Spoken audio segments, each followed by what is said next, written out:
of the words you can see there that are synonym to resilience. Adversity, yes. What else? So, what else?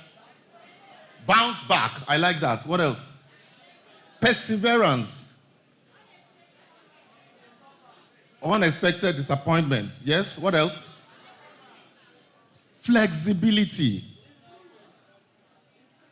Improving. Now, let me show you a very simple definition so that in my pong demi, Igbo resilience that I come back around and simplify it. It's okay. Resilience simply means the capacity to withstand or recover from a difficult situation. And I'm telling you now that you will, by definition, have many difficult situations. Situations are not sent to destroy you. They are sent because you prayed to grow. And so you're being given the opportunity to grow. But they would always come disguised. When you are in any difficult situation, anyone at all, there's a valley that you normally follow. Next slide. This is a valley that works for every single difficult situation. Whether you are fighting a divorce, or you're fighting a collapsed business, or you lost a loved one, any difficult situation, you go through this exact same curve. If you are creating a new business, you know normally when you look at people who have created businesses, if you listen to Blessing talk, if you listen to the Kuda guy yesterday speak, the impression you have in your head, in theory, is that you start the business, Abi, and the business begins to grow with time, and you work hard, and you grow gradually, and then you break through. Fake. Absolute fake. It doesn't work like that. The first thing is that when you start a business, it never grows. It always seems as if it's about to die. It's fluttering. It's like a child that you've given birth to. How many people know that when these new babies, the mothers constantly go to check, is he breathing? But they never say it because, you know, they have faith. They are faith people. You are not supposed to let people know that you're afraid. But every single young mother will go and check. It's too quiet. And it took me, I move. That's what you do with businesses too. But then, gradually with time, it will grow. And then always, even in marriages, this is exactly the circle you go through. After the grand big wedding that everybody celebrates and they throw that confetti on you and you walk out, immediately you walk out, you turn and look. Da. Are you sure I couldn't have done better? I'm in trouble. But of course, you are smiling. Everybody's smiling. Because you know there's a job ahead of you. Especially if you said, till death do us part. Immediately after you step out, whether it is a business, it is a child, it's your wedding, you are going to notice about, will you move back? Can you share? Move to the slide. I haven't told you to move yet. Are you in a hurry? Once you move into that curve, the next thing is that your first disappointment of many would happen. Now, this is where the test happens. When you get into that valley of disappointment, what do you do? It is how you react in there that determines whether you are going to grow or the story ends. Now, all I will tell you is that everybody goes through that valley of disappointment. Everybody. But some come out of it stronger. But many die a silent death there, and you never talked about again. So if there's a lesson there for you, once you step out of this place and you begin to start your own journey, I want you to realize that everybody seated here, everybody you saw standing up here, every big man you see that wears big clothes and their face is big and shining, they have a story. Sometimes the story isn't as glamorous as the man looks. Don't be fooled by the look. If you really want to know and learn the lesson, go under their mentorship and ask them to tell you their stories. Then you will learn not to be in a hurry. Because the truth of the matter is, success is hard work, and sometimes it's not pretty. It's not pretty at all. Now, since you're in a hurry to press the button now. Let's move. Next slide. What does adversity do? Why is adversity important? A lot of us kneel down and pray. Please, God, let me go today. Let there be peace. Let it be a fruitful day. Let me not run into any adversity. How can you say, let me not run into adversity? Let me tell you one of the things that adversity does for you. Adversity teaches you empathy. It teaches you compassion. So that when you have gone through it, the next time you see somebody going through something similar, you know how it feels. And you rush to go and help. Not because of the kindness of your heart, because you know the pain they are going through. Adversity humbles you. It's a crucial part of your growth. It makes you more understanding and you are more connected with the people around you. I am very deliberate about saying it makes you more connected to the people around you because that connection to the people around you is where your success sits. You thought you were going to help them. You didn't know you were building the bridges for your success. Adversity helps us to better appreciate support and kindness from other people. It helps you develop persistence. It looks like it's finished, but it's not. That's what adversity does. It builds your strength. It builds your persistence. If somebody had told Joseph that, being thrown in a well is a crucial part to your glory later, do you think he would have agreed at that time? If he hadn't been thrown in that well, he wouldn't have risen to be a king. That's what adversity does for you. If somebody told David that wrestling with bears and lions with your bare hands just to save sheep was a crucial part to your becoming the king of Israel, would he have agreed? Which of you want to wrestle with bears and lions right now?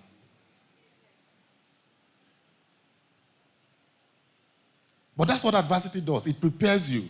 It teaches you persistence. So that when the real challenge, when the Goliath, which is the one you are being prepared to face, when you were facing that adversity, the real person they were preparing you for was Goliath. It wasn't the lions, it wasn't the bears. Those ones were sparring partners. The adversity you face now that you're shaking and tribulating and say, oh God, let this cup pass me by. Which cup is passing me by? That one for me. It's preparing you for the Goliath. Adversity helps you grow self-control. When you have self-control, you will have self-discipline. And self-discipline is what allows you to continue to do good quality work even when you are not being praised. And that's called conscientiousness. Blessing stood up here and was talking all the wonderful grammar, and we were applauding her. But she didn't tell you about her conscientiousness. When people were not applauding her, when they didn't know her name, the hard work she was throwing in. It was that conscientiousness that caused her to be able to stand up here and be calling the names that she was calling. Charles insisted I should tell you my story. Next slide, please. I will talk about, hold on, before I tell you, let me talk about this. I've talked about adversity, and some people may misunderstand what I've said. So let me quickly correct this before I tell you the story. When I say adversity, there's a flip side to it. When you subject, particularly a child, to consistent adversity, something that is outside their control, you need to be careful because it can do the opposite. When people are constantly subjected to adversity that they have no way of dealing with, they learn hopelessness. They learn helplessness. They begin to get their wiring in their brain to say they are a victim. And that is very, very, very difficult to repair.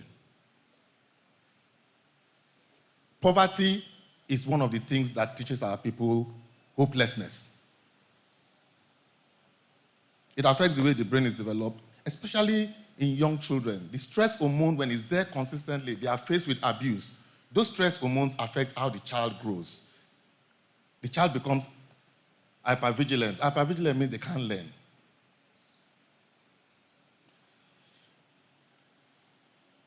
I told you I was born in Shita. When we came back to Lagos, my dad moved us to Ojuinri. Ojuinri is in Munshi, which is why I identify with you guys. Ojuinri is the end of a street called Kawade Street in Lagos. It's where armed robbers go for training. So when you go to Ojuinri, as an apprentice armed robber, what they teach you to do is to pick pockets. So you are given a target of how much you should deliver. So you go to the people going to work in the morning and you pick their pockets and you bring the returns back to the barber and they check how much you're able to deliver. If you do not deliver your target for the week, even for the day, the amount of beating you get is crazy. That's where I grew up. My dad, thinking he was saving us, moved us from Kayode Street, Ojuirin. And you know where he moved us to? Bariga. And that was an upgrade as far as my dad was concerned. So we moved to Bariga. I lived on Kayode Street. Those who know Lagos can tell you these places are naming. They know stories. That's where I grew up. Moved to Kayode Street. And on Kayode Street, the people I got for inspiration were Skoro, Henry Wosu, Stephen Keshi. We go to CMS Grammar School and you see these guys play. Skoro always plays as if his hand is broken, but there's nothing wrong with his hand. It's just a style of playing. But he was a fantastic dribbler with his left foot. You never see him coming. But those were the guys that I saw that were inspiration for me. The only thing that saved me was just a stroke of luck. I knew for some strange reason, I don't know how it happened, maybe because my dad was a praying man, I knew for sure that somehow I had a skill.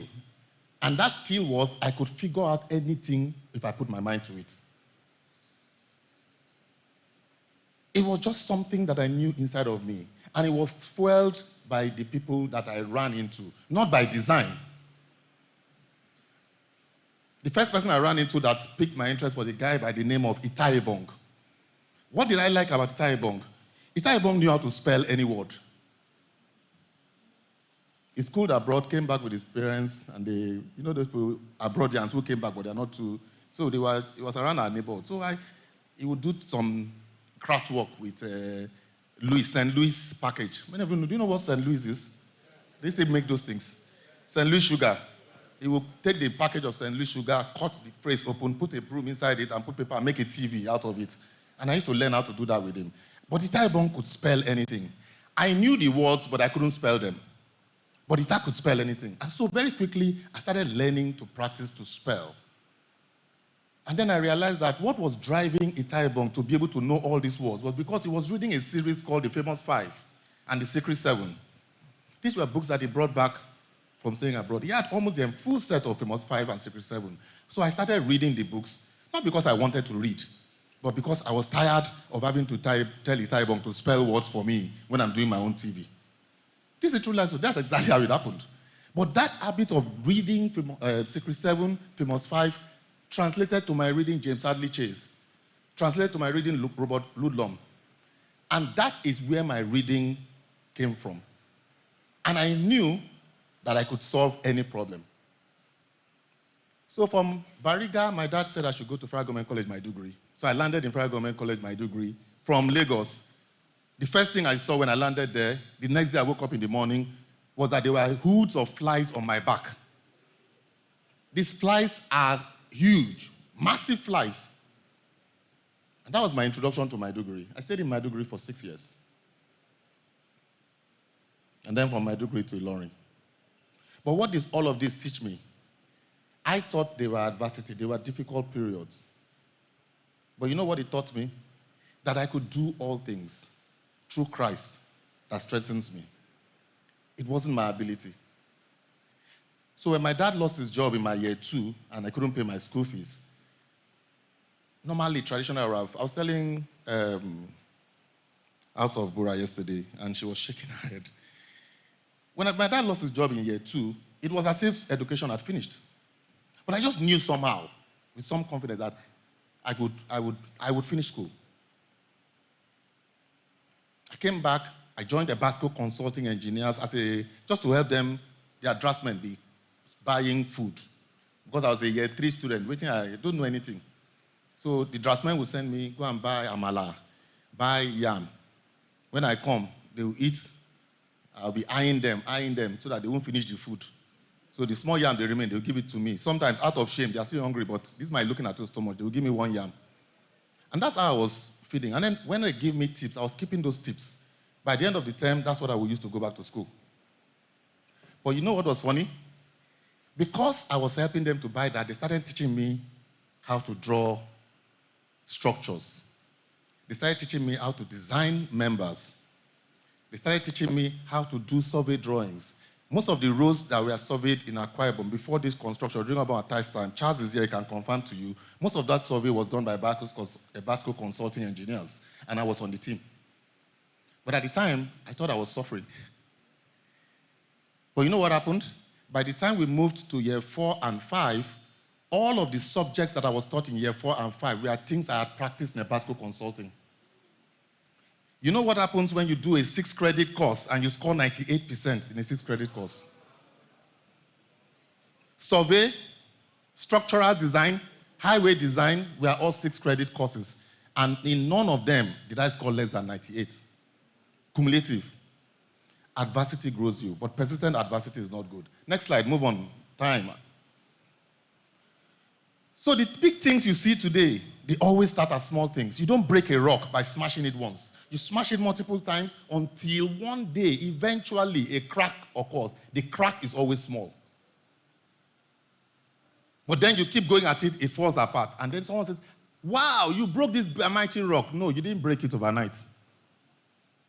The 1,000 strikes that brought that small crack is actually what broke it, not the one strike that tore it open. Next slide. I'm going to tell you this final story, and I'll rush up and finish because of time. When I passed out of school and I got my degree, I did very well. I had a 2-1. I missed first class with 0.25%, which I begged and begged and begged at the Senate to give me. They said no. So I left with a 2-1. Basco Consulting Engineers retained me immediately. After retaining me, I worked with them for 18 months, and some of my friends from University of Illinois came around and said, Usain, there's a company, an American company that is hiring people. True life story. I hope I do have time to finish this story because there's a video I want to show you, but I have to rush. True life story. Kunle Ajayi drove his mother's station wagon, came and picked me from Ilaje, where we were living. I said, come with me. There is an American company that is hiring the best skills. People from Ife, Harvard, INSEAD have come back and they've joined this place. But University of Illinois people are not joining. Let us carry our best people. Let us go and try and at least get one person in. 9 of us were loaded ourselves into his mother's station wagon and went off to law school to go and sit for the test. First test, 8 o'clock in the morning. Out of the 9 of us, 7 failed, remaining 2. 1 hour only. 9 o'clock.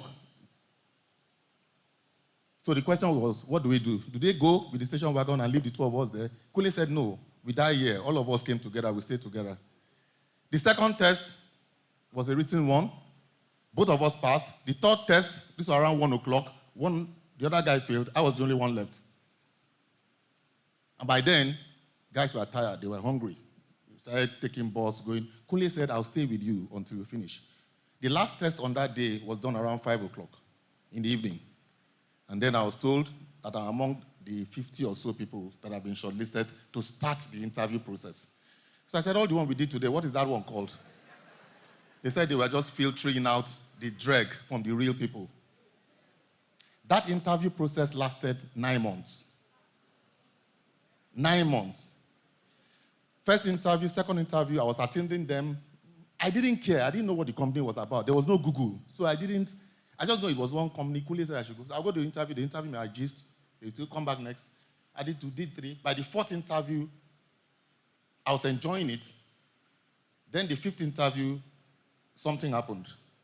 After I finished the interview, I was walking down Broad Street, and a gentleman by the name of Jonathan Okwaki, I'm calling names. These are names you can Google, by the way. You know the thing about now, you can't lie anymore. They will catch you. A gentleman by the name of Jonathan Okwaki saw me on Marina and said, I remember you. I was like, yes. Started calculating. Is this one of the guys that I've shafted? Where did they catch me? He said, no. You attended an interview in our company. I said, oh, yeah. Emini, it's me. He said, you did very well. We are very interested in you.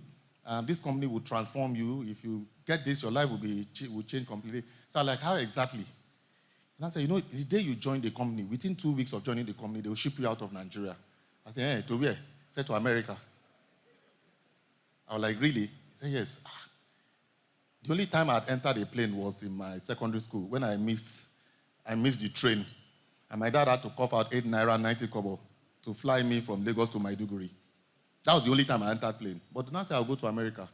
That thought that this company will make me go to America made me anxious. So the next time they called me for an interview, I was fidgeting. Because I didn't care before, but now I knew there was value. I started fidgeting. So I attended the interview. I knew I wasn't at my best. The gentleman that interviewed me is a person by the name of Dotun Suleiman. We call him the grandfather of Accenture. Dotun interviewed me. I knew I wasn't at my best. When we finished the interview, in my head, I knew I hadn't done well. So I got up, I walked out, I got to the door, and something just told me, don't go. Turn back and challenge him. Now, Dotun had a particular interview technique. I didn't realize it was an interview technique at the time. You're talking to him, he keeps a deadpan face. He doesn't say anything. He's not smiling, but he's not frowning either. He's just staring at you. The problem with it is that when you finish talking, he doesn't say anything. So what do? You start talking again. So after a while, you begin to undo yourself. Because you say it, then you repeat something. He keeps his face expressionless. It's actually an interview technique, but I didn't realize it at the time. Later on, I mastered it, which I used it a bit. So I turned back, and I went back, and I said, sorry, sir. I know I didn't do well in that interview. That wasn't my best. I was very nervous, but all I can tell you is that if you hire me into your institution, you would have done a major business decision that would move your organization forward. And Dotun lifted his head up. I still remember very clearly. Even I told him at his birthday, and he remembered, funny enough. Dotun lifted his head up and looked at me and said, young man, you are a diamond in the rough. And I remember that statement. Young man, you are a diamond in the rough. I left. Cut long story short, I was given employment. I joined. They gave me my salary. My dad is dead. Daddy, please forgive me for what I did then. They gave me my offer letter. When I saw the figure they wrote on the thing as my salary, I had to Tipex the 3 in front of the 36,000 naira per annum. I changed the 3 to 1. So it became 19,000 per annum. And I took the letter of employment home, and I said, Daddy, see, they've given me employment. My dad looked at it, 19,000 for a young man like you? They want to kill you? This is going to destroy you. This is too much money. In my head, I was thinking, if only he knew that it was actually 30. But guess what? That's how I joined. Now, why is the story? All that part wasn't the story. 2 weeks later, Rosalind called me into her office. Hussein, do you have a passport to travel with? I said, yes, I'm always walking around with my passport. Give me your passport. So I brought 2 passport photographs out. Say, this is my passport. She looked at it and said, yes, this is good. Where's your international passport? I said, international passport. Kilo Njebe. Said, you need international passport to travel. I said, yes, it is true. It is true. Of course, it wasn't true. I didn't know anything. He said, you don't have an international passport? I said, no. He said, okay. He called one of the guys in the office. They carried me to secretariat. That day, took pictures, did everything. Within a week, my passport was out. 2 weeks later, I landed in St. Charles. The picture you see here is a place called the Q Center. It used to be called St. Charles. It's 1 hour outside of Illinois. It's a quiet town. Less than 100,000 people live in it. Accenture had a training center in there. Every person hired in Accenture, everywhere in the world, once they hire you, you converge at the Q Center from all over the world. And the rule is simple. 5% of you must be fired. 5% of you must be fired. It wasn't a case of you are bad. It was a case of we must trim the tail. So you brought the best in the world and you've gathered them in a center and you are going to keep them there for 6 weeks. At the end of 6 weeks, 5% must go. Yeah, I was. The only computer I saw was the University of Ilorin, was a word processor. I wasn't even allowed to touch it. And I was being told that in 6 weeks, I had to write a program in COBOL that must compile and deliver the business result, or else you're fired. I couldn't spell COBOL. Ordinarily, you had a choice. You can either lie down and die because you are dead already, or you can get up and say, I'm dead already, so why don't I fight? When I thought back and I remember that I have 7 sisters and 5 years older than the one following me, all of these guys depend on me. I have a mother, I have a stepmom, my dad was alive. How do I go back and tell them they took me to America to disgrace me? Who can make it do so? It's not possible. We die here. That is the attitude I want you to have. That is resilience. It didn't come when I arrived in St. Charles. It came from all those stories I told you, the adversity, Maiduguri, Kayode Street, Ilaje, playing football with people that you knew were incredibly skillful, but you wanted to win the set. That is where the resilience grew. It was the adversity that you said you didn't want that grew, that would grow the adversity, that would grow the resilience, that would solve the problem for you. Cut a long story short, 6 weeks later, my program was among the first COBOL programs to compile.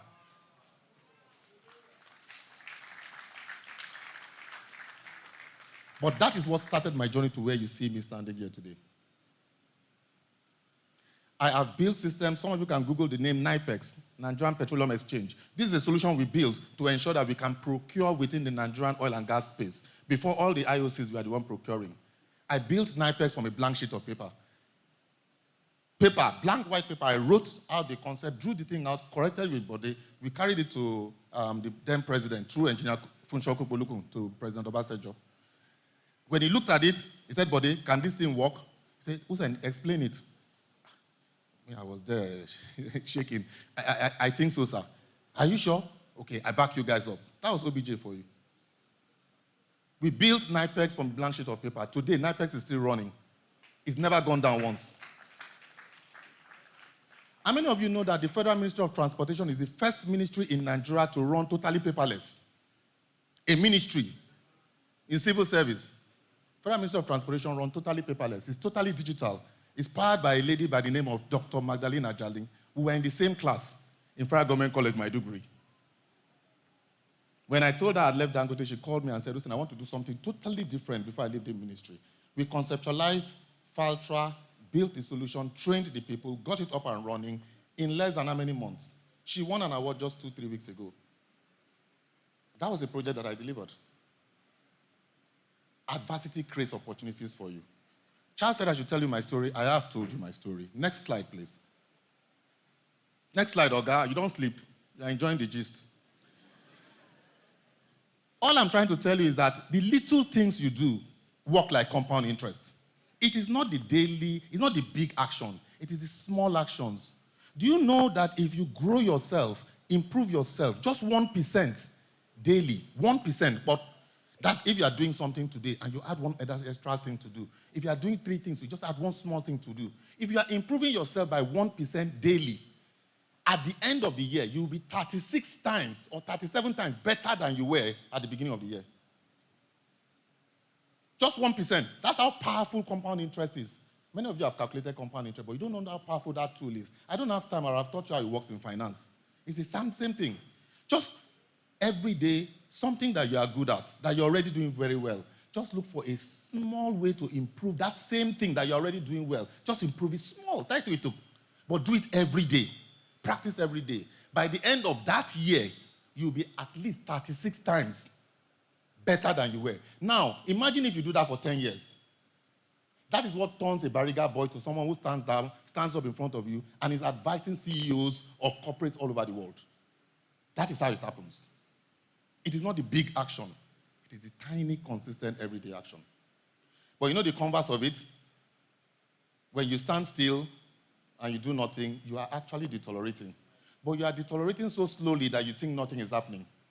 You are like the frog that is being boiled in hot water. Until it cooks, it still thinks the water is comfortable. Next slide. Oh boy, my Shelly finally. That's what's going to happen. Move to next slide now. Now, what are the characters of success? The first thing is faith and boldness. Did you recognize faith and boldness in what I spoke to you about?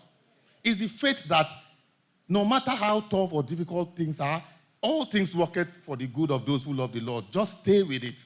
It will come out fine. I don't know how, but it will come out fine. That boldness is what makes you move, even when the road is not clear. The second one is an intrinsic motivation.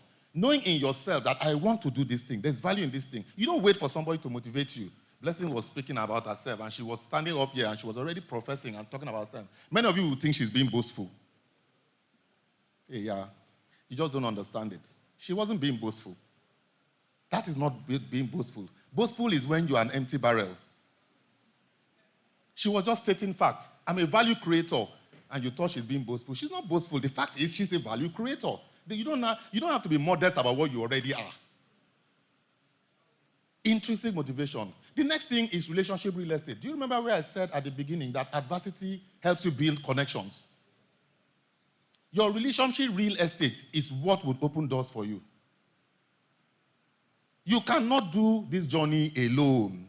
That it will be possible. There will be periods when you are going to kneel down and open your mouth. Prayers won't come. You need grit. You need resilience. You need persistence. When it seems like nothing is working, keep going. Because you know success is guaranteed. You just don't know how. But you know that success is guaranteed. Why am I being told to speak to you? Because many of you want to go on an entrepreneurial journey. Guys, it ain't easy. But I can tell you that it is very fruitful. Next slide. Next slide. How does it work in confidently? They are not confident. They are inside.